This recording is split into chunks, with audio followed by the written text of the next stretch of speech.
Hello बच्चों, स्वागत है आपका एक बार फिर से आपके अपने YouTube channel next step up पर। दोस्तों मैं हूं रमेश चौधरी। अपन पढ़ रहे थे NCERT class 12th drawing subject, जिसमें दोस्तों अपन ने चैप्टर नंबर 2, चैप्टर नंबर 3 और चैप्टर नंबर 4 ये अपन ने कंप्लीट कर लिया है। आज अपन पढ़ेंगे चैप्टर नंबर 5। दोस्तों चैप्टर नंबर 5 जिसका नाम है पहाड़ी चित्रशैली। ड्राइंग एनसीईआरटी जो बुक है उसमें अध्याय नंबर 5 पढ़ेंगे और पुस्तक का जो चैप्टर है अध्याय है उसका नाम है पहाड़ी चित्रशैली। दोस्तों सबसे पहले इसका अपन सामान्य परिचय देखते हैं। पहाड़ी चित्रशैली का सामान्य परिचय क्या है? पहाड़ी चित्रशैली पर्वतीय क्षेत्रों से संबंधित है। जैसे कि नाम से पता चल रहा है, पहाड़ी चित्रशैली यानी कि पहाड़ी क्षेत्रों से अर्थात पर्वतीय क्षेत्रों से संबंधित है, जिसमें बसोहली, गुलेर, कांगड़ा, कुल्लू, चंबा, मनकोट, नूरपुर, मंडी, बिलासपुर आदि शहरों को सम्मिलित किया जाता है। ये सब पहाड़ी शहर हैं और इनको इस शैली के अंतर्गत शामिल किया जाता है। दोस्तों इस जो चैप्टर है इसमें जो अपन प्रमुख जो चित्रशैलियाँ पढ़ेंगे वो मुख्य रूप से बसोहली चित्रशैली, गुलेर और इसके अलावा कांगड़ा चित्रशैली के बारे में अपन इसमें पढ़ेंगे। कौन कौन सी पढ़ेंगे दोस्तों? इसमें पढ़ेंगे अपन बसोहली, गुलेर और कांगड़ा। इन 3 चित्रशैलियों के बारे में अपन इस अध्याय में पढ़ेंगे। जबकि जो पहाड़ी चित्रशैली है इसमें इन सब जो चित्रशैलियाँ हैं इनको सम्मिलित किया जाता है, लेकिन अपन 3 ही पढ़ेंगे। दोस्तों आगे देखते हैं। सभी केंद्रों ने चित्रकला, प्रकृति, आकृति, वास्तुकला, वेशभूषा, रंग आदि में अपनी विशिष्टता प्राप्त की। ये जो चित्रकला है ये चित्रकला के जो केंद्र है जिसे अपन ने देखा, बसोहली है, गुलेर है, कांगड़ा है, कुल्लू है, चंबा, मनकोट, नूरपुर, मंडी, बिलासपुर, ये सब क्या है? पहाड़ी चित्रशैली के प्रमुख केंद्र हैं। और इन सब केंद्रों ने अलग अलग अपनी अपनी तरीके से प्रकृति का, चित्रों की आकृति का, इसके अलावा वास्तुकला, वेशभूषा और रंग आदि में एक विशिष्टता प्रदान की। यानी कि हर जो चित्रकला के जो केंद्र हैं उनका एक विशिष्ट रंग है, उनकी एक विशिष्ट वेशभूषा है, उनका एक विशिष्ट प्रकृति चित्रण है। यानी कि कुल मिला के सभी केंद्रों ने अपनी अपनी तरीके से विशिष्टता प्राप्त की चित्रशैलियों में। आगे अपन देखें, पहाड़ी चित्रशैली का प्रारंभ कौन सी चित्रशैली से शुरू होता है? बसोहली चित्रशैली से। याद रखना है दोस्तों, पहाड़ी चित्रशैली की शुरुआत बसोहली चित्रशैली से होती है। आगे देखते हैं। इसका पहाड़ी चित्रशैली का एक महत्वपूर्ण विद्वान है, एक महत्वपूर्ण चित्रकार है जिसका नाम है B.N. गोस्वामी। इसके बारे में अपन थोड़ा सा जान लेते हैं। पहाड़ी चित्रशैली के प्रमुख विद्वान B.N. गोस्वामी।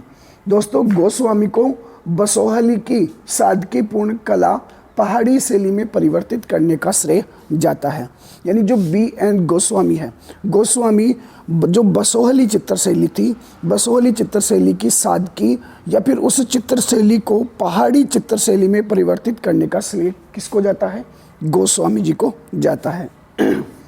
उनका मानना था आई थिंक मेरी आवाज़ आपको क्लियर स्पष्ट नहीं आ रही है क्योंकि मैं 2 दिन से थोड़ा सा गला ख़राब है, इस वजह से फिर भी मैं समझाने की कोशिश कर रहा हूँ, आप थोड़ा ध्यान से सुनिए। उनका मानना था कि पंडित शिव यानी कि जो शिव का परिवार था, पंडित शिव का परिवार ही इस पहाड़ी चित्रशैली की श्रृंखलाएँ तैयार की थी। यानी कि पंडित शिव यानी कि पंडित शिव का जो परिवार था उन्होंने ही इस पहाड़ी चित्रशैली की श्रृंखलाएँ तैयार की थी। ये किसका मानना था? गोस्वामी का। आगे देखें, गोस्वामी जी का तर्क था, क्या तर्क था? कि क्षेत्रों के आधार पर, अलग अलग क्षेत्रों के आधार पर किसी भी चित्रशैली का वर्गीकरण करना या उसकी विशेषताएं बताना ये एक तरीके से ठीक नहीं है। ये कौन मानता था? गोस्वामी जी मानते थे। क्या मानते थे? कि किसी भी चित्रशैली को क्षेत्र के आधार पर पहचान करना, उसकी पहचान कराना क्या है? भ्रामक है। क्यों? क्योंकि जो क्षेत्र है, जो राजनीतिक सीमाएं हैं वो बदली भी जा सकती है। इस वजह से किसी भी चित्रशैली का जो पहचान है वो उसके क्षेत्रीय रूप में नहीं किया जाना चाहिए। आगे देखते हैं, आगे वाला पॉइंट क्या है? पूर्व कांगड़ा शैली का कांगड़ा शैली में परिवर्तन। पूर्व कांगड़ा शैली कौन सी है दोस्तों? कांगड़ा शैली से पहले जो शैली चली आ रही थी उसको क्या नाम दिया गया? पूर्व कांगड़ा शैली। कांगड़ा शैली से पहले जो चित्र शैली चली आ रही थी उसका नाम क्या था? पूर्व कांगड़ा शैली। वो किस में परिवर्तित हुई? कांगड़ा शैली में। देखो, और ये कब हुई? 18वीं सदी में। जो 18वीं सदी में ये परिवर्तन हुआ, शैली में आए परिवर्तन के कारण शैलीगत मुहावरों का जन्म हुआ। यानी कि 18वीं सदी में जो पहले चल रही थी शैली, चित्र शैली जो चल रही थी, उसका किस में परिवर्तन हो गया? कांगड़ा चित्र शैली में।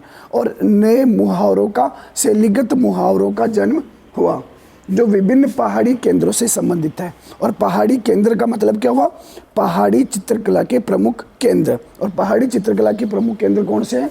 ये वाले जो मैंने पहले आपको बताए हैं। आगे अपन देखते हैं जो पहाड़ी चित्र शैली है, पहाड़ी जो चित्रकला है, इसकी विषय वस्तु क्या थी? किस किस विषय पर चित्र बनाए जाते थे? तो दोस्तों, पहाड़ी चित्रकला की जो प्रमुख विषय वस्तु है वो एक तो है दैनिक दिनचर्या, यानी कि अपने जो दैनिक कार्य होते हैं, नित्य करने वाले, हमेशा रोजाना करने वाले जो कार्य होते हैं, उन पर चित्र बनाए गए, दैनिक दिनचर्या पे, है ना। दूसरा, राजाओं से संबंधित चित्र बने, यानी जो राजा महाराजा थे उनके दरबारी चित्र या राजाओं के शिकार चित्र, इस प्रकार के चित्र बने। इसके अलावा प्रकृति का चित्रण हुआ। प्रकृति का मतलब नेचर का चित्रण किया गया। दोस्तों, पहाड़ी चित्र शैली है, पहाड़ों का है, तो पहाड़ों का दृश्य वैसे ही मनोरम होता है, तो मनोरम दृश्य का भी चित्रण हुआ। कह सकते हैं कि इस चित्र शैली में प्रकृति को ज़्यादा महत्व दिया गया। आगे देखें, महिला के रूप में प्रोटोटाइप, महिला के रूप में प्रोटोटाइप का चित्रांकन हुआ। किसका चित्रांकन हुआ? प्रोटोटाइप का। किसके रूप में? महिला के रूप में। तो दोस्तों, ये इस चित्र शैली के प्रमुख विषय थे। क्या क्या विषय थे? लोगों के दैनिक दिनचर्या, राजाओं के चित्र, प्रकृति और महिलाओं के चित्र, ये सब इसकी विषय वस्तु थी।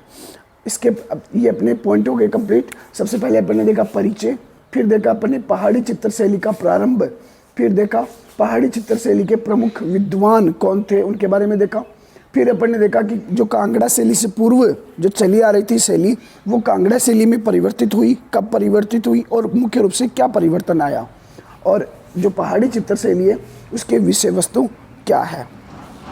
दोस्तों, आज मैं इतना ही पढ़ा पाऊँगा, क्योंकि जो मैं पढ़ा भी रहा हूँ शायद वो आपको ठीक तरीके से सुनने में आ रहा है या नहीं आ रहा, क्योंकि गला जो है वो काफ़ी ख़राब है, आवाज़ नहीं निकल पा रही।